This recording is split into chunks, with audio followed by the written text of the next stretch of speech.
दोस्तों, मैं श्रीमद् भगवत गीता का प्रथम अध्याय का श्लोक संख्या 20 आपके सामने भावार्थ सहित प्रस्तुत करना चाहता हूँ।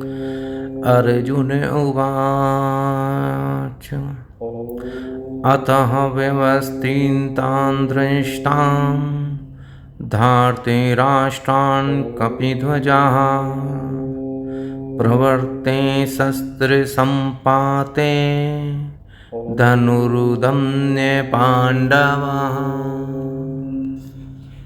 भावार्थ यह है, अर्जुन श्री कृष्ण से बोल रहे हैं, हे राजन, इसके बाद आपके पुत्रों को युद्ध के लिए व्यवस्थित देखकर बाण फेंकने का उद्धत कपिध्वज अर्जुन ने अपना धनुष उठाकर श्री कृष्ण से ये वचन कहा। दोस्तों, कपिध्वज के बारे में मैं एक कहानी आपको सुनाना चाहता हूँ। जिनके रथ की ध्वजा पर महाबली हनुमान जी विराजमान रहते हैं, उस अर्जुन का ही नाम कपिध्वज है। अर्जुन को अपनी धनुर्विद्या पर अत्यधिक अभिमान था। जिस समय वे अपने हाथों में गांडीव को धारण करके किसी नदी के किनारे घूम रहे थे, वहाँ उन्हें एक बूढ़ा बंदर दिखाई पड़ा। उन्होंने उन्हें प्रणाम कर पूछा, हे कपिराज, आप कौन हैं? वानर ने नम्रतापूर्वक उत्तर दिया, मैं रामदास हनुमान हूँ। अर्जुन ने पुनः पूछा, आप उन्हीं श्री रामचंद्र जी के सेवक हैं जिन्होंने अपने बाणों से समुद्र पर पुल का निर्माण ने कर सकने के कारण बंदरों द्वारा पत्थर का पुल बनवाया। तब कहीं जाकर उनकी सेना समुद्र पार कर सकी। यदि उस समय मैं वहां पर उपस्थित होता तो बाणों का ऐसा सुदृढ़ पुल का निर्माण करता जिससे सेना महज ही समुद्र को पार कर जाती। राम भक्त हनुमान जी ने नम्रतापूर्वक ही उत्तर दिया, किंतु तुम्हारे द्वारा निर्मित पुल श्री राम जी की सेना के सबसे दुर्बल बंदर का भी भार कदापि सहन करने में असमर्थ होता। अर्जुन ने कहा, मैं इस नदी के ऊपर बाणों का पुल निर्माण कर रहा हूँ। आप इसके ऊपर कितना भी भार लेकर उस पार चले जाएं।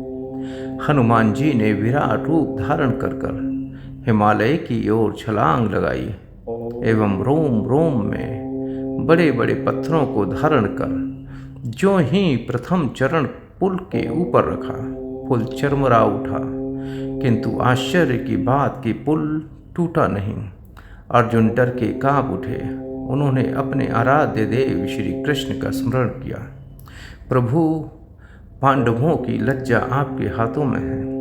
उधर हनुमान जी भी दोनों पैरों का भार उस पुल पर रखा, किंतु पुल के न टूटने पर उन्हें भी आश्चर्य का ठिकाना ना रहा। यदि पुल ने टूटा तो उन्हें बड़ी भारी लज्जा के बाद सामना करना होगा। उन्होंने मन ही मन अपने इष्ट देव श्री रामचंद्र जी का स्मरण किया। इतने में उनकी दृष्टि पुल के नीचे जल पर पड़ी। वहाँ उन्होंने जल नहीं वरम रक्त की धारा को प्रभावित होते देखा। तत्पश्चात उतरकर उन्होंने पुल के नीचे झांका। अरे, यह तो मेरे इष्ट देव स्वयं श्री रामचंद्र अपनी पीठ लगाकर पुल की रक्षा कर रहे हैं। तत्क्षण वे श्री रामचंद्र जी के चरणों में प्रणाम करते उनके चरणों को पकड़ लिया। अर्जुन ने उनको श्री राम के भक्त के रूप में नहीं बल्कि श्री कृष्ण के रूप में देखा। दोनों ही नतमस्तक हो गए।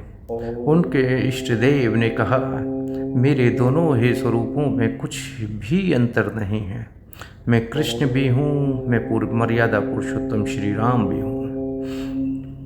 मर्यादा की स्थापना के रूप में राम हूँ तथा मैं लीला पुरुषोत्तम के रूप में अखिल रसामृत मूर्ति कृष्ण हूँ। आज से तुम मेरे दोनों ही सेवक मित्र बन जाओ। अभी आगामी युद्ध में अर्जुन के रथ की ध्वजा में विराजमान रहकर ये महाबली हनुमान जी के सभी प्रकार से अर्जुन की रक्षा करेंगे। इसीलिए महाभारत युद्ध में अर्जुन की रथ की ध्वजा पर श्री हनुमान जी विराजमान रहते हैं। इसीलिए अर्जुन का एक नाम कपिध्वज हुआ।